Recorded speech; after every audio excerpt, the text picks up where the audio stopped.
नमस्कार, शाम के 5 बजने को है। दंगल में आप सभी का स्वागत है। मैं हूं आपके साथ चित्रा त्रिपाठी। उत्तर प्रदेश में बीते हफ्ते बीजेपी के भीतर सुगबुगाहट हो रही थी।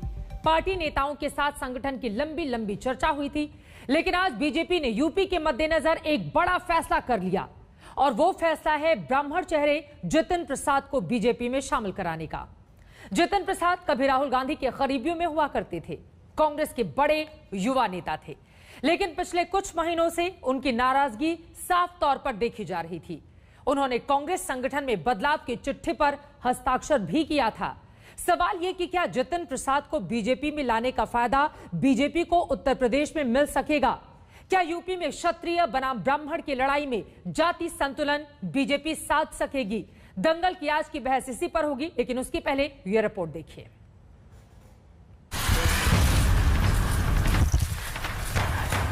आदरणीय पीयूष गोयल जी, संकेतों की राजनीति बड़ी होती है, खास चेहरों के जरिए राजनीति खड़ी होती है। जितिन प्रसाद का बीजेपी में शामिल होना 2022 के उत्तर प्रदेश के चुनाव से पहले ऐसी ही राजनीति का बड़ा खेल है। ये मैंने पिछले कुछ वर्षों से 8-10 सालों से महसूस किया है अपने अनुभव में, राजनीतिक जीवन में, लोगों से मिलके भ्रमण करके देश भर में, कि अगर आज कोई इस देश में असली माने में कोई राजनीतिक दल है जो संस्थागत इंस्टीट्यूशनल दल है, वो भारतीय जनता पार्टी है। बाकी दल तो व्यक्ति विशेष और क्षेत्र के हो गए, मगर राष्ट्रीय दल के नाम पे अगर आज भारत में कोई दल है तो वो भारतीय जनता पार्टी है।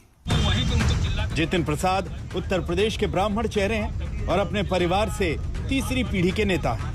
जितिन 2014 का लोकसभा चुनाव हारे, 2017 का विधानसभा चुनाव हारे, 2019 का लोकसभा चुनाव हारे। बीजेपी ने ही उन्हें इन चुनावों में हराया, लेकिन फिर भी उनके आसरे ब्राह्मण वोटों की उम्मीद बीजेपी को दिख रही है। खासकर इसलिए भी क्योंकि योगी आदित्यनाथ के मुख्यमंत्री होते हुए बीते 4 सालों में कुछ मौके ऐसे आए हैं जब ब्राह्मण बनाम क्षत्रिय की जंग यूपी में उठी है। बीजेपी में शामिल होने के बाद जितिन प्रसाद गृह मंत्री अमित शाह से मिले, पार्टी अध्यक्ष जेपी नड्डा से मिले, लेकिन दिल्ली से होते हुए उनकी नई राजनीति लखनऊ के जरिए चलनी। यूपी के मुख्यमंत्री योगी आदित्यनाथ ने जितिन प्रसाद के बीजेपी में शामिल होने पर कहा है कि कांग्रेस छोड़कर भाजपा के वृहद परिवार में शामिल होने पर जितिन प्रसाद जी का स्वागत है। जितिन प्रसाद के भारतीय जनता पार्टी में शामिल होने से उत्तर प्रदेश में पार्टी को अवश्य मजबूती मिलेगी। अगर आप अपने लोगों के हितों की रक्षा नहीं कर सकते, उनके लिए काम नहीं आ सकते, तो आपका राजनीति और उस दल से में रहने में क्या औचित्य? तो यही मेरे मन में, और चाहे वो देश हित हो, चाहे वो प्रदेश हो, चाहे वो जिला हो, अगर आप अपने लोगों के उपयोग नहीं आ सकते, उनके सहायता के लिए आप मौजूद नहीं हो सकते और आपके इस लायक नहीं हैं कि आप अपनी जनता के हितों की रक्षा कर पाएं, तो वो मुझे महसूस होने लगा कि मैं वो कांग्रेस पार्टी में नहीं कर पा रहा हूं। जितिन प्रसाद के बीजेपी में शामिल होने की चर्चा 2019 लोकसभा चुनाव से पहले भी उठी थी, लेकिन तब खुद कांग्रेस महासचिव प्रियंका गांधी ने जितिन प्रसाद को मना लिया था।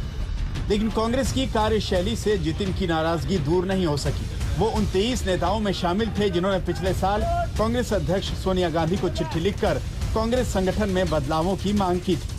हाल के बंगाल चुनाव में जितिन को कांग्रेस प्रभारी बनाया गया था, लेकिन बंगाल में कांग्रेस की हालत के मद्देनजर यह सिर्फ टोकन भर था। हालांकि कांग्रेस अब उन्हें विश्वासघाती कह रही है। कांग्रेस यूपी में पिछले 3 दशकों से बिखरी हुई है। पार्टी में शामिल कर बीजेपी ने अपने वोटों के बिखराव की किसी आशंका को दूर करने की ओर पहला कदम उठा लिया है। लखनऊ से कुमार अभिषेक के साथ हिमांशु मिश्रा, दिल्ली, आज तक। तिलक, तराजू और तलवार यूपी में होगा इससे बेड़ा पार, ये अपने आप में बड़ा सवाल इस वक्त उत्तर प्रदेश की राजनीति में बना हुआ है। लेकिन इन सब के बीच बीजेपी में शामिल होने के बाद अब बीजेपी के नेता जितिन प्रसाद ने आज तक से एक्सक्लूसिव बातचीत की है। सुनिए क्यों बीजेपी में शामिल हुए, इसको लेकर जब सवाल पूछा गया तो क्या मिला जवाब। हमारे साथ बातचीत करने के लिए कांग्रेस छोड़कर बीजेपी में शामिल हुए जितिन प्रसाद। जितिन जी, आप आज बीजेपी में शामिल हुए, क्या कारण रहे कि इतनी लंबी आपने वहां पे सेवा की, आपके पिताजी ने सेवा की और आपको एकाएक पार्टी छोड़नी पड़ गई? 2019 में भी कयास थे, आप छोड़ रहे थे। नहीं, एकाएक की बात नहीं है। काफी वर्षों से मैं देखते आ रहा हूं, मेरा भी राजनीतिक जीवन में व्यापक लोगों से जुड़ाव रहा है, लोगों की भावनाएं और देश के में जो परिवर्तन आया है। और जैसे कि मैंने अभी बताया आपको, पार्टी कार्यालय में जो प्रेस कॉन्फ्रेंस हुई, कि देश के सामने जो चुनौतियां हैं, देश के परिप्रेक्ष्य में जो एक मुझे दिखता है एक मजबूत नेतृत्व, प्रधानमंत्री नरेंद्र मोदी जी जो निस्वार्थ देश की सेवा में लगे हैं, उनसे प्रेरणा लेते हुए, और तमाम ऐसे बिंदु हैं जब हम राजनीति में आते हैं तो हमारे ये लक्ष्य रहता है कि एक माध्यम बने, एक ऐसा माध्यम ढूंढें जिनसे हम जनता के हितों की रक्षा कर सकें। सर, लेकिन कई युवा, आप हैं, ज्योतिरादित्य सिंधिया हैं, सचिन पायलट भी नाराज हैं, मिलिंद देवड़ा, क्या कारण है कि युवाओं को तरजीह नहीं दी जा रही कांग्रेस में और लगातार छोड़ते जा रहे हैं? ज्योतिरादित्य सिंधिया के बाद आप, अदिति सिंह भी छोड़ चुके हैं जिसमें। नहीं, अब इनके बारे में मैं ज्यादा बता नहीं पाऊंगा। मैं अपने बारे में जरूर बता सकता हूं, जिन कारणों से मैंने ये फैसला लिया, निर्णय लिया, बड़े सोच विचार गहन मंत्रणा के बाद मैं इस निष्कर्ष पर पहुंचा। धन्यवाद। तो भारतीय जनता पार्टी के नेता जितिन प्रसाद को आप सुन रहे थे, नए नवेले नेता बन गए हैं। उत्तर प्रदेश में 11 से 13% यूपी में ब्राह्मणों की तादाद मानी जाती है। ऐसे में क्या ब्राह्मणों को साधने की कवायद के रूप में भारतीय जनता पार्टी की ओर से इसको देखा जाए? इसी पर चर्चा करने के लिए एक खास मेहमान हमारे साथ जुड़ चुके हैं, उनका तारुफ आपसे करवा देती हूं। भारतीय जनता पार्टी के राष्ट्रीय प्रवक्ता और राज्यसभा सांसद सैयद जफर इस्लाम इस वक्त हमारे साथ मौजूद है। अनुराग भदौरिया समाजवादी पार्टी के प्रवक्ता हमारे साथ जुड़ चुके हैं। कांग्रेस पार्टी की ओर से नेता और प्रवक्ता मुकेश शर्मा जी हमारे साथ जुड़ चुके हैं और राजनीतिक विश्लेषक संगीत रागी हमारे साथ मौजूद है। दंगल की बहस की शुरुआत में हर मेहमान को 1.5 मिनट बोलने का मौका मिलेगा और इस दौरान हर मेहमान को बिना रोक टोक अपनी बात कहने का भी मौका मिलेगा। इसके बाद डिबेट ओपन होगी। तो शुरुआत जफर इस्लाम साहब आपसे ही करते हुए, क्या फायदा होगा जितिन प्रसाद के बीजेपी में आने के बाद उत्तर प्रदेश में बीजेपी को? देखिए, फायदे और नुकसान की बात नहीं है। एक युवा चेहरा है और उनको आपने खुद अपने प्रोग्राम, आपके ही रिपोर्टर उनसे पूछ रहे थे तो उन्होंने क्या कहा कि वो एक ऐसा प्लेटफॉर्म ढूंढना चाहते थे और ऐसे प्लेटफॉर्म की तलाश थी जिसमें वो लोगों की सेवा कर सके, लोगों से जुड़े रहें और जिसमें वो लोग उनसे कुछ उम्मीदें जो करते हैं जिसमें वो फेल ना हो बल्कि उनके काम आए। अगर आप राजनीति में हैं तो राजनीति में आपका मकसद यही होता है कि आप लोगों के काम आए। और अगर ऑर्गेनाइजेशन आप जिस प्लेटफॉर्म पे है वहां पर अगर सिर्फ परिवार ही प्राथमिकता हो, जनता प्राथमिकता ना हो, तो उसमें ऐसे चीजें होती हैं जो आपके सामने दिख रहा है। बहुत सारे ऐसे युवा नेता हैं कांग्रेस में, मैं आपको फिर से कह रहा हूँ, बहुत सारे ऐसे युवा नेता है कांग्रेस में जो आज की जो उनकी जो परिस्थितियां हैं उसमें वो बिल्कुल नाखुश हैं। वो चाहते हैं सेवा करना, देश की सेवा, जनता की सेवा। और कई बार उन्होंने बात, जब देश हित की बात आती है तो अपने पार्टी के आड़े खड़े हो जाते हैं, इसलिए कि पार्टी जब देश हित की बात नहीं करती है तो खुद से ट्वीट करके बताते हैं, लोगों से रूबरू होकर बताते हैं कि हम देश की जनता और देश के साथ है, लेकिन कहीं वहां अलग थलग खड़ी आती है अपनी पार्टी को। ऐसे में अभी आप और भी ऐसी चीजें देख सकते हैं। आगे आने वाले बहुत सारे लोग ऐसे हैं जो खुश नहीं है अपनी पार्टी से और पार्टी के आला कमान से, इसलिए आला कमान का फोकस अपना बच्चा है, लेकिन पार्टी का जो सच्चा बच्चा उसके लिए चिंता नहीं है। इसलिए ये तकलीफ जो है वहां के हर युवा नेता के दिल में दर्द है और मुझे लगता है जो उनके दिल में दर्द है लोग। ठीक है सर। मुकेश शर्मा जी, अब आपसे मेरा ये सवाल, ब्राह्मण चेतना परिषद बनाकर शंख तो कांग्रेस पार्टी के लिए वो बजा रहे थे, लेकिन अब उसकी आवाज की गूंज बीजेपी में सुनाई देगी। कैसे देख रहे हैं? उनके बीजेपी में ज्वाइन करने के बाद बीजेपी को फायदा होगा और कांग्रेस के लिए कितना बड़ा झटका है ये? चित्रा जी, जितिन प्रसाद जी का अपना निजी फैसला है, उनकी एक भी बाइट आप ऐसी नहीं दिखा सकते जब वो बीजेपी में शामिल हुए हैं जिन्होंने पार्टी नेतृत्व के बारे में कुछ कहा हो। उन्होंने कहा है कि मैं सेवा नहीं कर पा रहा था। मैं सिर्फ स्पष्ट रूप से कहना चाहता हूं, पंडित जवाहरलाल नेहरू की पार्टी है, हम विचारधारा की पार्टी है कांग्रेस, और यहां विचारधारा की लड़ाई है या किसी एक व्यक्ति की लड़ाई नहीं है। संगठन व्यक्ति से बड़ा है। हाँ। और मैं स्पष्ट रूप से कहना चाहता हूं, सेवा का जरिया सत्ता नहीं है। सेवा का जरिया सत्ता हो ही नहीं सकती है। मैं भी पिछले 7 साल से मैं भी चुनाव हारा हुआ हूं, हम लोग भी काम कर रहे हैं, हम भी सेवा कर रहे हैं, जहां तक ब्राह्मण एकता मंच का सवाल है, निश्चित तौर पर जितिन प्रसाद जी ने ब्राह्मण एकता मंच बनाकर वहां पर जो भारतीय जनता पार्टी की, योगी जी की सरकार जो ब्राह्मणों पर अत्याचार कर रही थी, उसके खिलाफ 4 साल मुख्य रूप से उन्होंने आवाज उठाई है। मुझे समझ नहीं आ रहा कि अचानक ब्राह्मणों को न्याय कहां से मिल गया। खुशी दुबे जो अमर दुबे की पत्नी है, उन्होंने ट्वीट करके कई बार कहा कि 10 महीने से वो जेल में बंद है, उसके खिलाफ कोई चार्जशीट नहीं है, उसके पति अमर दुबे का एनकाउंटर हुआ वो हो सकता था, लेकिन खुशी दुबे का क्या कसूर है। मैं ये उत्तर प्रदेश के लोग और देश की जनता ये जानना चाहेगी, क्या अमर दुबे की पत्नी खुशी दुबे को आज रिलीज कर दिया गया है? और इसके साथ साथ क्या आज वो जो एकता मंच से आवाज उठाते थे ब्राह्मणों पर अत्याचार खत्म हो गए? क्या वो आवाज बनी रहेगी? ये बड़ा सवाल है। ठीक है सर, आपका समय खत्म हो गया है, दोबारा से मैं आपके पास आऊंगी। लेकिन अनुराग भदौरिया जी, समाजवादी पार्टी भी ब्राह्मणों को लुभाने के लिए परशुराम जयंती और इसके अलावा तरह तरह के उनसे जुड़े हुए कार्यक्रम के आयोजन की वकालत हाल के दिनों में करती रही है। अब जबकि एक बड़े ब्राह्मण चेहरे के तौर पर जितिन प्रसाद ने बीजेपी का कमल थाम लिया है, कैसे देख रही है? और समाजवादी पार्टी को इससे कितना नुकसान होगा? बीजेपी तो मजबूत हो रही है, अपने कुनबे को बड़ा कर रही है। मुझे लगता है भारतीय जनता पार्टी भारतीय जोक पार्टी बन के रह गई। ये भारतीय जनता पार्टी कहते थे हम भ्रष्टाचार मुक्त देश बनाएंगे, तो सारे भ्रष्टाचारी को तो अपनी पार्टी में लेती चली जा रही है, चाहे वो वेस्ट बंगाल हो या असम के हो। उसके बाद कहती थी हम आएंगे तो हम देश के अंदर बेरोजगारी खत्म करेंगे। यहाँ बेरोजगारी सबसे ज्यादा देश के साथ है। टिकड़बाजी की राजनीति भारतीय जनता पार्टी कर रही है। महंगाई ने कमर तोड़ दी है। पेट्रोल तो यहाँ पे लगातार तबातोड़ बैटिंग कर रहा है। नॉट आउट 102 पे पहुंच गया है। सोचो डबल सेंचुरी भी करते हैं, क्योंकि नॉट आउट चला, खेल अभी बाकी है। जिस तरह से इन्होंने कोरोना को हैंडल किया, तो भारतीय जनता पार्टी जो कहती है वो करती कहाँ है? जो भारतीय जनता पार्टी राष्ट्र निर्माण की बात करती थी, वो भाजपा निर्माण की बात करने लग गई। तो भारतीय जनता पार्टी जनता के साथ मजाक कर रही है, हिंदुस्तान की जनता के साथ कर रही है। लेकिन भारतीय जनता पार्टी भूल गई है ये हिंदुस्तान की जनता है, ये भारतीय जनता पार्टी के साथ मजाक करने लगेगी। अब भारतीय जनता पार्टी को एहसास होगा कि आपकी कितने कमजोर हो चुके हो, कितने खोखले हो चुके हो, कि आपको नेता इंपोर्ट करने पड़ते हैं, क्योंकि आपके पास नेता है नहीं। जमीनी नेता खत्म हो चुके हैं, इसलिए जमीन की जनता आपके पास नहीं है। नेता तो भले आप इंपोर्ट कर लोगे, जनता कहां से लाओगे? जनता तो आपका साथ छोड़ चुकी है। इसीलिए आप कुछ भी कर लो। जो हाल इनका वेस्ट बंगाल में हुआ है, वहां भी इंपोर्ट कर रहे थे, वही हाल उत्तर प्रदेश के अंदर में होगा इनका। यहाँ भी इसी तरह की राजनीति कर रहे हैं और इनको वही हाल होगा जो हाल वेस्ट बंगाल में देख के आए हैं। भारतीय जनता पार्टी अपने ही नेताओं के साथ धोखा कर रही है। जो भारतीय जनता पार्टी इतने सालों से काम कर रहे हैं, उन्हीं को हटा के उनके ऊपर बाहर के नेता ले आती। सोचिए, जो पार्टी अपने कार्यकर्ताओं के नहीं है, तो जनता की कैसे होगी? आप अंदाजा लगा सकते हो। जो पार्टी अपने कार्यकर्ताओं का सम्मान नहीं कर पा रही है, वो जनता का सम्मान क्या करेगी? आपका समय खत्म हो गया संगीत रागी जी, अब 1.5 मिनट आपके लिए। ये बताइए कि जितिन प्रसाद के बीजेपी में आ जाने से जो ब्राह्मण माना ये जा रहा था कि नाराज चल रहा है भारतीय जनता पार्टी से, क्या वो अब मान जाएगा? और जो सवाल अनुराग भदौरिया ने भी खड़े किए हैं कि अपने जमीनी नेताओं को दरकिनार करके क्या बाहर के नेताओं को स्वागत करने को बेचैन नजर आ रही है बीजेपी उत्तर प्रदेश में?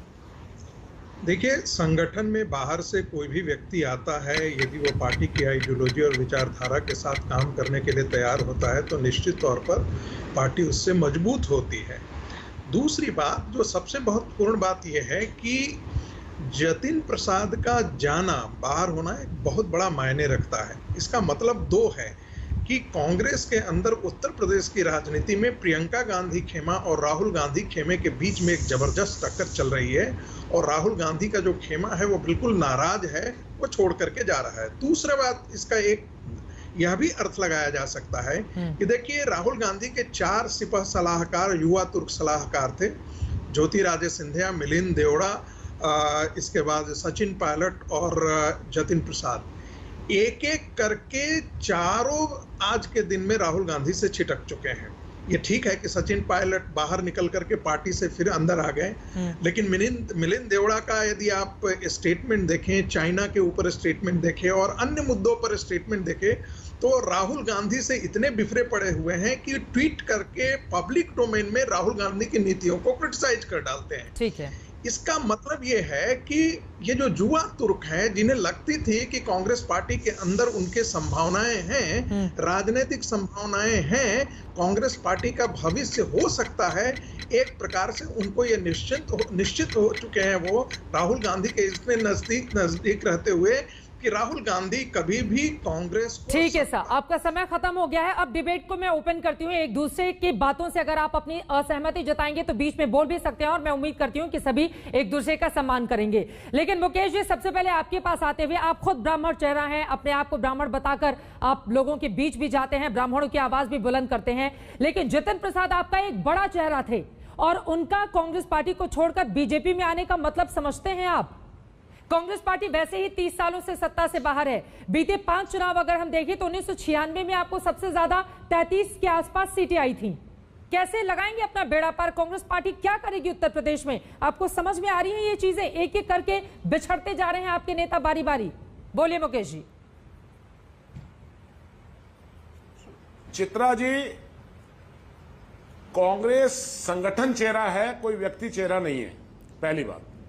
दूसरी बात मैं कहना चाहता हूं कि जतिन प्रसाद जी जब भाजपा में शामिल हुए हैं, उन्होंने सबसे बड़ी बात यह कही है कि मैं सेवा नहीं कर पा रहा था। मैंने कहा था मुकेश शर्मा ने भी कोरोना काल में काम किया है, सारा देश गवाह है। श्रीनिवास जी जो IYC प्रेसिडेंट, उन्होंने भी काम किया है, वो भी मेंबर पार्लियामेंट नहीं है, वो भी सत्ता से बाहर हैं। सेवा करने के लिए आप NGO बनाए ना।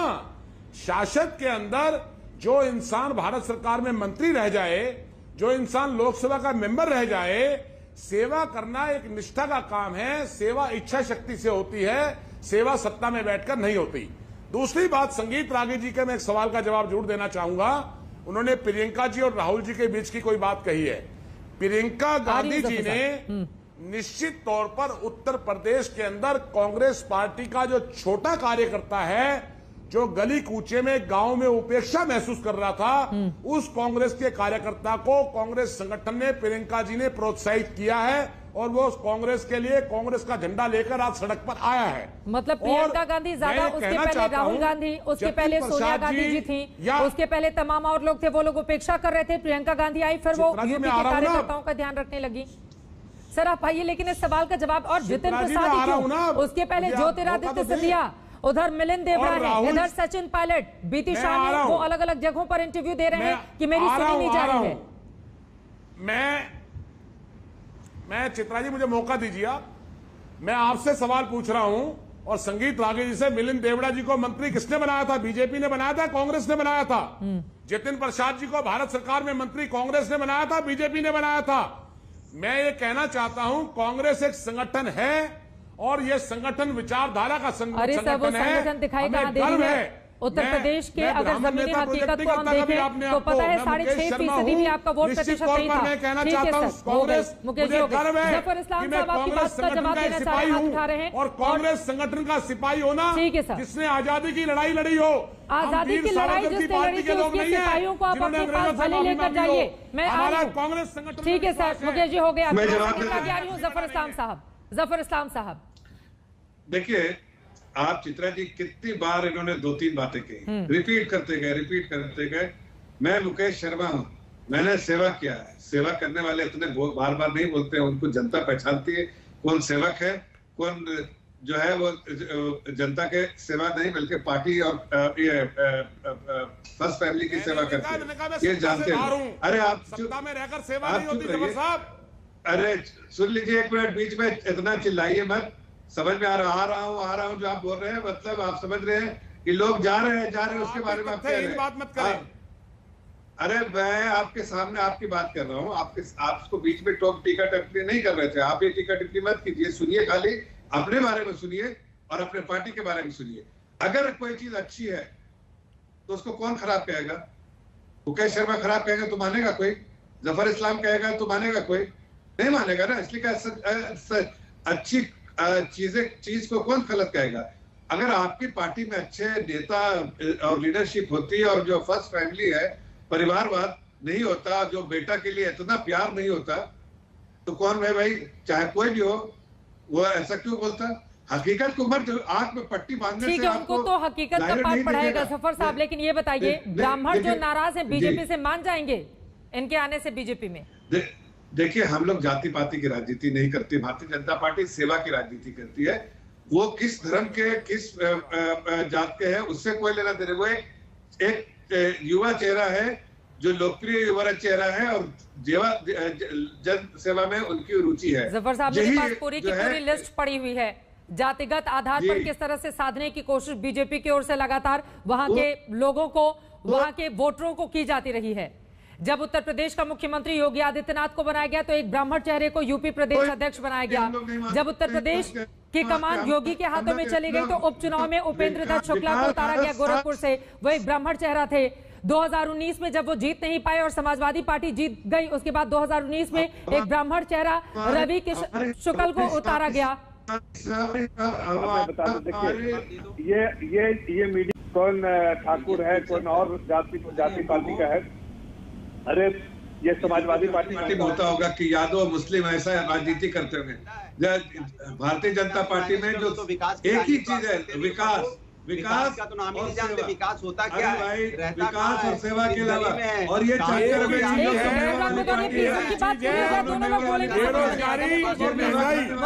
सेवा में इनका कोई रुचि नहीं है। नहीं, ठीक है, आपकी बात ठीक है, लेकिन इस बात को स्वीकारने में क्या हर्ज है कि अगर कोई ब्राह्मण नाराज है तो उनको मनाने का काम जितिन प्रसाद के जरिए बीजेपी करेगी। इस बात को स्वीकारने में क्या हर्ज है आपको? चित्रा जी, मैं तो ये कह रहा हूँ कि एक अच्छा चेहरा है, साफ चेहरा है, जो लोगों की सेवा करता है, जिसकी लोकप्रियता है, पार्टी में आएगा तो मजबूत ही होगी। ठीक है, कमजोर करने के लिए तो पार्टी में नहीं आ रहे।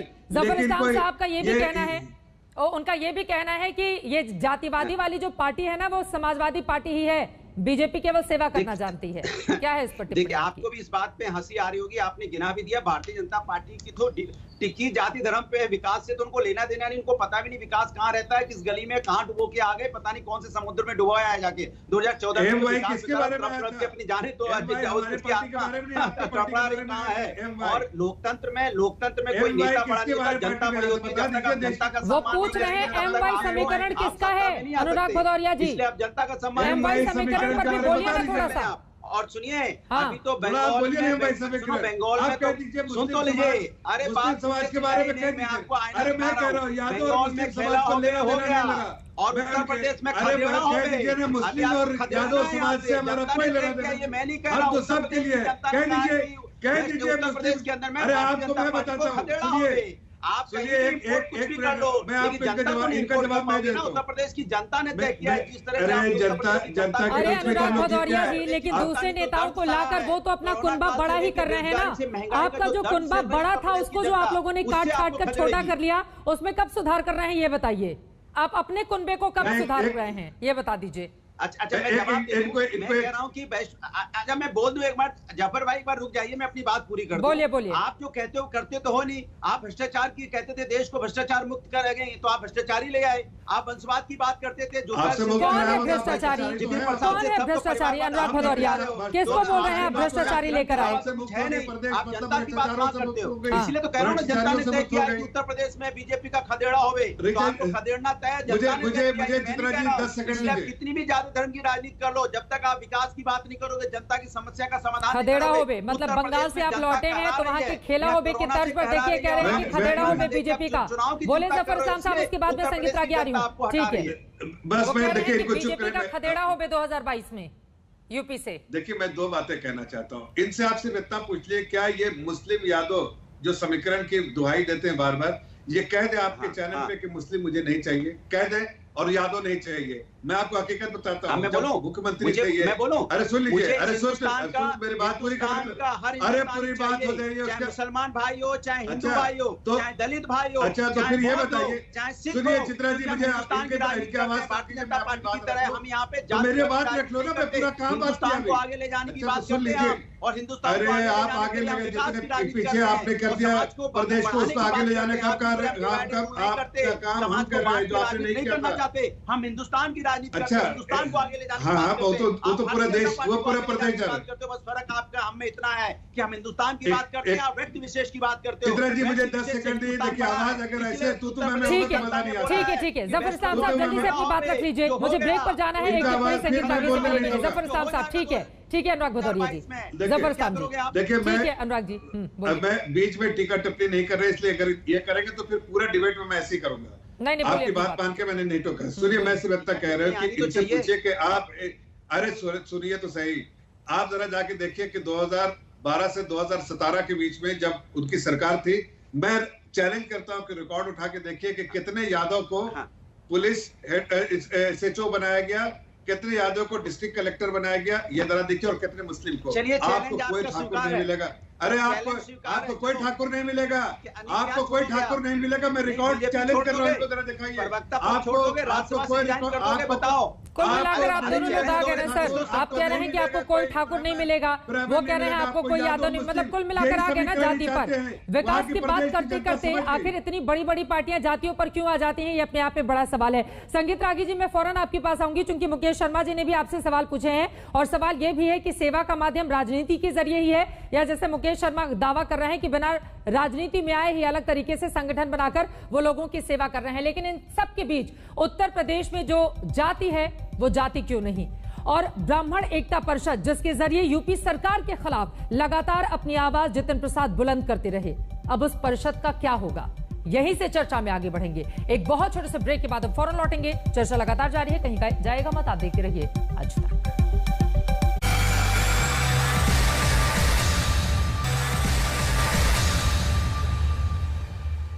तिलक, तराजू और तलवार, इनके जरिए क्या होगा? बेड़ा पार। इसी बात को लेकर लगातार दंगल में ये बहस जारी है। इन सब के बीच आपको ये भी जानकारी देते चले, जितिन प्रसाद का शामिल होना माने ये जा रहा है कि ब्राह्मण वोटरों को लुभाने के कवायद के तौर पर उनको शामिल कराया गया है, क्योंकि ठाकुर बनाम ब्राह्मणवाद की जो लड़ाई बीते काफी समय से चली आ रही है, उसने बीजेपी को चिंता में डाल दिया है। यहां पर एक आंकड़ा देते हुए संगीत रागी जी, मैं फौरन आपके पास आऊंगी।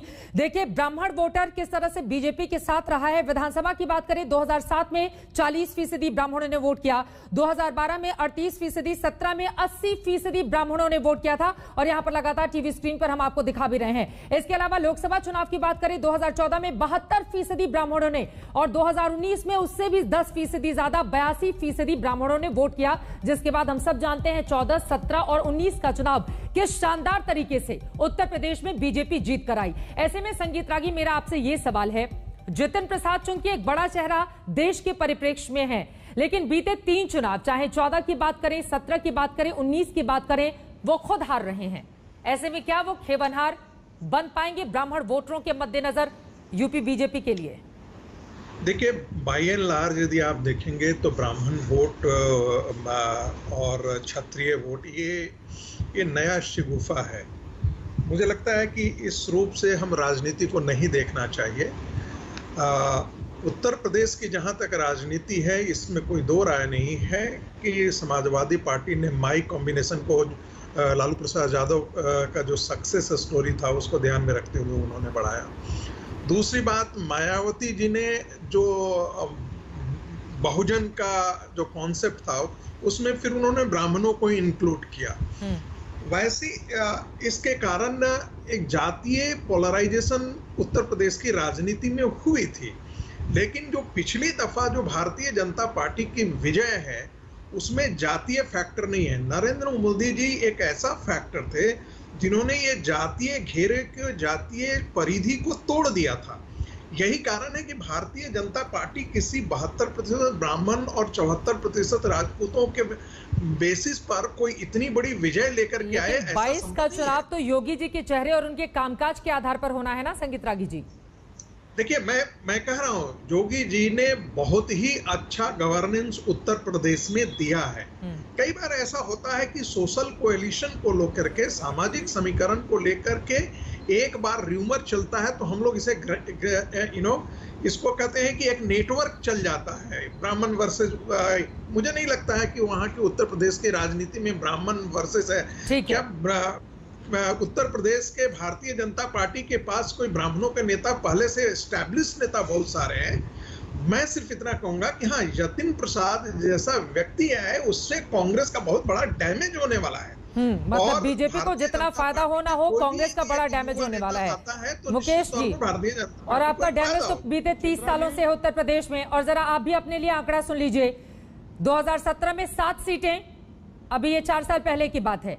2012 में 28 सीटें, 2007 में 22 सीटें, 2002 में 25 सीटें, 1996 में 33 सीटें। सर, उत्तर प्रदेश में अपना क्या हाल बना के रखा है कांग्रेस पार्टी ने? कैसे जीतेंगे आप 325 वाली भारतीय जनता पार्टी से? चित्रा जी, जो आपने आंकड़ा अभी कांग्रेस का बताया है, इन सब आंकड़ों के साथ जतिन प्रसाद जी इस दल में शामिल थे। अभी संगीत रागी जी कह रहे हैं बहुत बड़ा डैमेज हमारा हो रहा है। मैं संगीत रागी जी आपको एक बात बड़े स्पष्ट शब्दों में कहना चाहता हूं, आपको बधाई देता हूं, आज आपने सच बोल दिया कि योगी जी के खिलाफ एक संदेश जा चुका है प्रदेश में। और मैं कहना चाहता हूं 2022 में उत्तर प्रदेश में योगी सरकार का जाना निश्चित तौर पर तय है, कोई उसको अगर मगर उसमें नहीं आएगा है। कौन? उत्तर प्रदेश की जनता, हर वर्ग की जनता खफा है। एक मिनट चित्रा जी, मेरी बात पूरी होने दीजिए। अब आप उत्तर प्रदेश में अब की बार यादव, ब्राह्मण, मुसलमान, ठाकुर, राजपूत, ब्राह्मण, बनिया ये नहीं चलेगा। आज उत्तर प्रदेश में और देश में एक नई जाति बिरादरी खड़ी हो गई है, उसका नाम है बेरोजगारी, भूख और बेकारी। बेरोजगारी, भूख और बेकारी जो बिरादरी और जाति खड़ी हो गई उत्तर प्रदेश और देश में, वो बेरोजगारी, भूख और बेकारी बातें जो आप योगी सरकार को ले बैठेगी। ये जमीन पर भी गिनाते तो अच्छा रहता। 2017 में जब आप लोग भी चुनाव के लिए जा रहे थे तो शीला दीक्षित को चेहरा क्यों बनाया गया? क्या आपके पास चेहरों की कमी थी? आप लोगों ने भी शीला दीक्षित को उस समय चेहरा इसलिए बनाया था क्योंकि वो ब्राह्मण थी। ठीक है सर, समझ गए। ब्राह्मण और राजपूत, लेकिन जो डैमेज हुआ है उसका कंट्रोल कैसे करेंगे? जफर इस्लाम साहब आपकी बातों पर जवाब देना चाह रहे हैं। अनुराग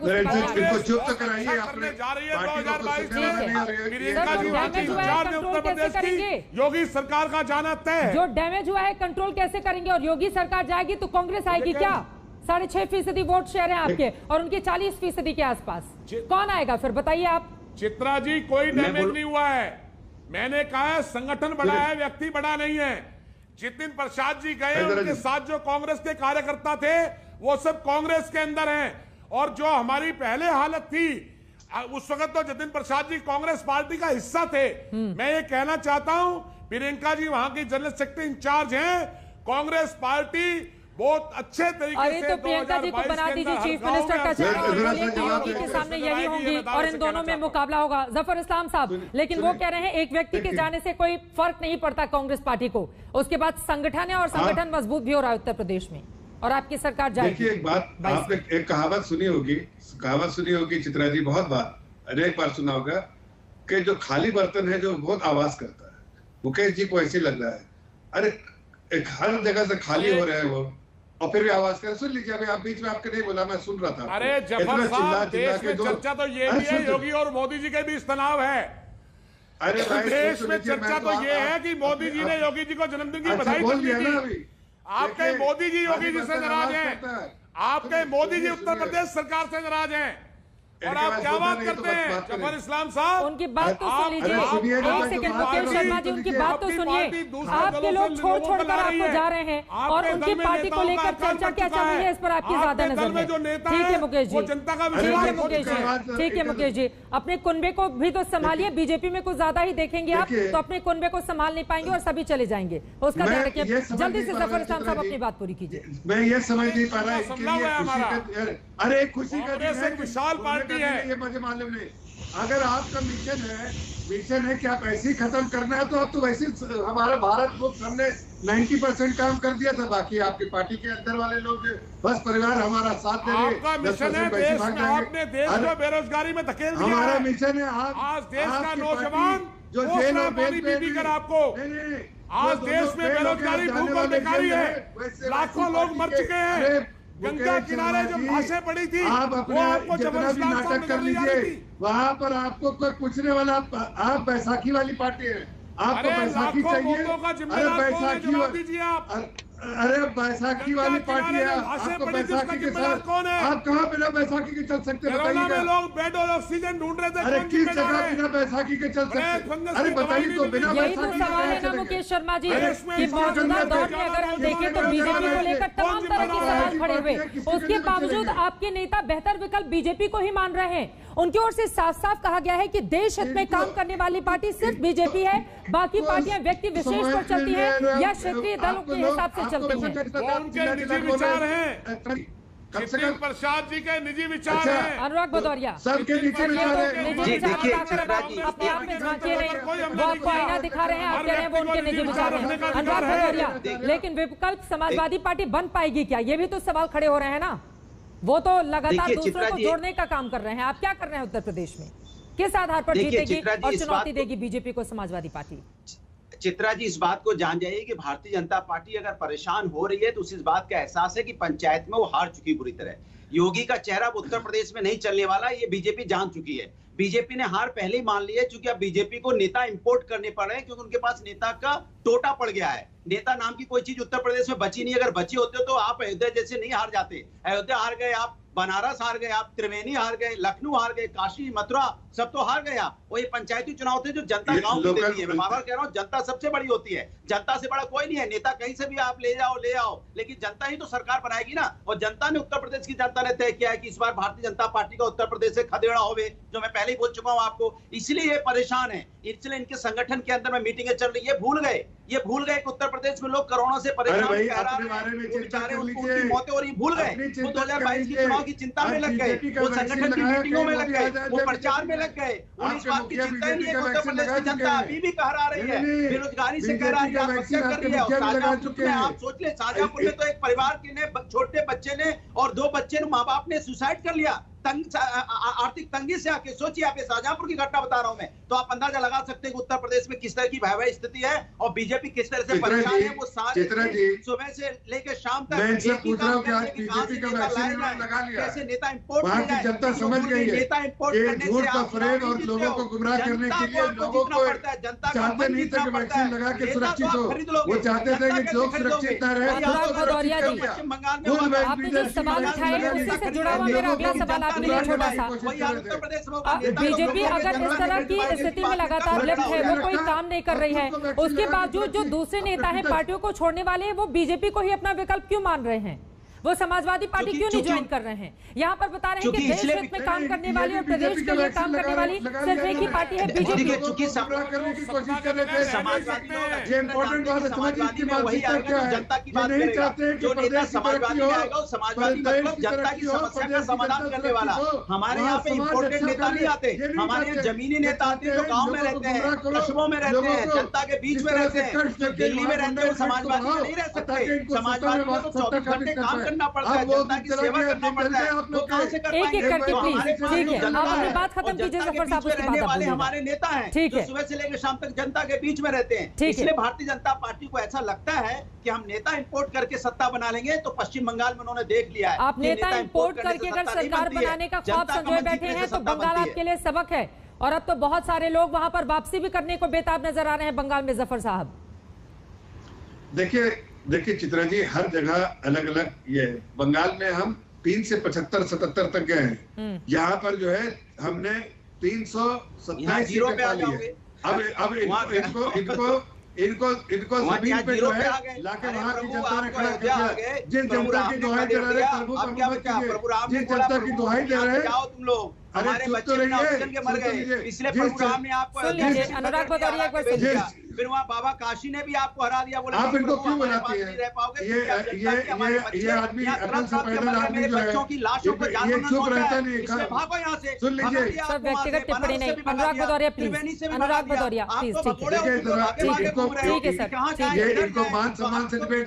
चित्रा जी जवाब सुन लीजिए, अब जवाब सुन लीजिए अनुराग भदौरिया प्लीज। जफर साहब जनता कहाँ से लाओगे? सम्मानित पार्टी का प्रवक्ता हूँ, जैसे गुंडे मवाली वाले पार्टी प्लीज, अब ये इस तरह की व्यक्तिगत टिप्पणी तो नहीं, ये व्यक्तिगत टिप्पणी तो नहीं है ना जफर साहब। अब मुद्दे पर आइए, अब मुद्दे पर आइए ना। आप बताइए ना कि ब्राह्मण नाराज है, उसकी नाराजगी दूर करने के लिए बीजेपी क्या क्या कर रही है, जो आरोप लगा रहे हैं आपकी विरोधी पार्टी। आप बताइए कि वहां पर जो 5 सालों के कामकाज के आधार पर आप कैसे वोट मांगने के लिए जाएंगे? वो तो कह रहे हैं कि कोरोना काल में आप देख लीजिए किस तरह से गंगा में देख लीजिए। चित्रा जी, मैं आपके सामने बैठ के बोल रहा हूँ, सुन लीजिए। मैं इसे बता कहना चाहता हूँ कि इन लोगों की जो कोशिश है ना, वो ये है कि कोरोना के समय ये कह रहे थे, कोरोना आने से पहले समय की ये बीजेपी की वैक्सीन आज खुद को सुरक्षित कर लिया, लोगों को गुमराह करना चाहते थे, और जब देखा कि इसकी जरूरत है वाकई, तो खुद को लगवा लिया बहुत जल्दी और लोगों को गुमराह करने की कोशिश की। तो आपको तो खुश होना चाहिए ना कि आप कम से कम दे रहे हैं, दुरुस्त आया तो गए। नहीं, ये खुद चित्रा जी, ये खुद एक्सपोज हो गए। जनता समझ गई कि ये वो पार्टी है जो अपने फायदे के लिए किसी को भी कुर्सी पे लटका सकती है, वहां की जनता को भी। और वहां पर देखा है जनता ने जिस तरह से 2012 से 17 जहां जनता को हर तरह से नुकसान पहुंचाया वो किसने? यहाँ इनके गुंडे जिनको स्टेट एडमिनिस्ट्रेशन का पूरा सपोर्ट था, जिसको लोकल एडमिनिस्ट्रेशन का सपोर्ट था। आज कम से कम वहाँ की जनता सुरक्षित है, वहाँ की जनता कम से कम खुश है। वहाँ उनके लिए ऐसा मुख्यमंत्री मिला है जिसके मुख्यमंत्री ने उनके लिए काम किया 5 साल। चित्रा जी पूरे 5 साल तक उनके विकास के लिए काम किया, उनके लिए काम किया। लेकिन आज वहाँ के सब लोग बोल रहे हैं, समझ में नहीं आ रहा है। ठीक है, ठीक है, जफर साहब आपकी बात हो गई। मुकेश शर्मा जी भी बोलना चाह रहे हैं। अनुराग भदौरिया एक लाइन में, मतलब पहले तो भ्रम में डालते हैं और उसके बाद कहते हैं कि नहीं नहीं अब बीजेपी के नहीं, हम भारत सरकार की वैक्सीन लगा लेंगे, तो लोग कहेंगे ना आपको पलटू राम।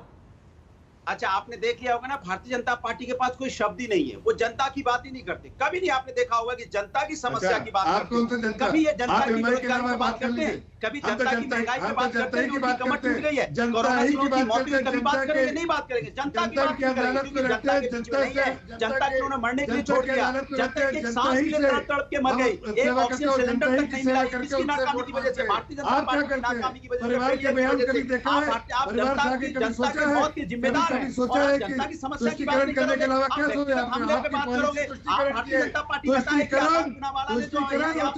बोला था आपने कभी भी ऐसा समीकरण ढूंढा है? कार्रवाई की, आप लोग कहते थे कि आप भाभी के पापड़ अरे प्लीज एक एक करके अपनी बात रख ले तो ज्यादा बेहतर नहीं होगा। कम से कम एक दूसरे का ही सम्मान कर लेते आप लोग।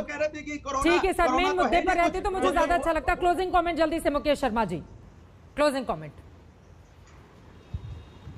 मैं सिर्फ स्पेसिफिक 2 सवाल खत्म करूंगा, 3 सेकंड में खत्म कर रहा हूं। एक तो जफर इस्लाम साहब ये बता दें कि जतिन प्रसाद जी से तो फायदा होगा, पंडित मुरली मनोहर जोशी जी का जो आपने अपमान किया है, क्या आज उत्तर प्रदेश के जनमानस में पंडित मुरली मनोहर जोशी जी का जो जिस ढंग से बीजेपी ने उनको अपमानित किया है, जिन्होंने बीजेपी खड़ी की थी, क्या उसका जवाब कोई दे पाएगा? बीजेपी का नेता पंडित मुरली मनोहर जोशी जी कहां हैं आज? उनके साथ क्या किया आप लोगों ने? दूसरा मैं सवाल पूछना चाहता हूं, मैं जवाब दे दूंगा। जो अमर दुबे की पत्नी है वो 10 महीने से बगैर चार्जशीट के जेल में बंद है।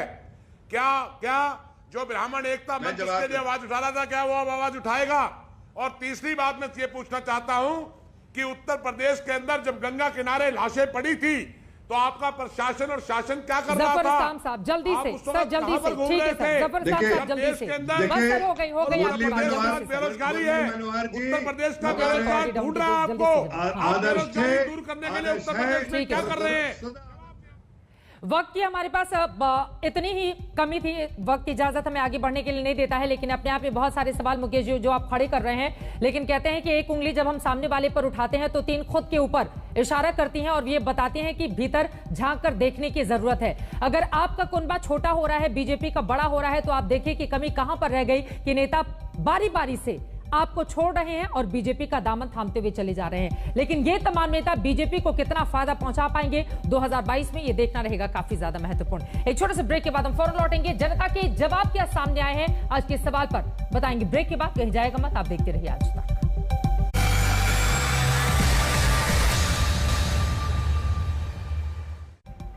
आज दंगल में हमने सवाल पूछा था, क्या जतिन प्रसाद के बीजेपी में आने से यूपी में पार्टी से ब्राह्मणों की नाराजगी दूर होगी? आपकी जो जवाब हमें मिले हैं उनमें 56% ने हाँ में जवाब दिया है, जबकि 44% ने नहीं में जवाब दिया है। जैसे जैसे वक्त गुजरेगा उसके बाद स्थिति क्या रहती है, क्या बनती है, बिगड़ती है, इस पर रहेगी हमारी नजर। लेकिन आपको बताते चले 1989 के बाद आज तक कोई ब्राह्मण मुख्यमंत्री नहीं बन पाया है यूपी से, और तब से लेकर आज तक कांग्रेस पार्टी के लिए भी यूपी में सूखे के हालात हैं।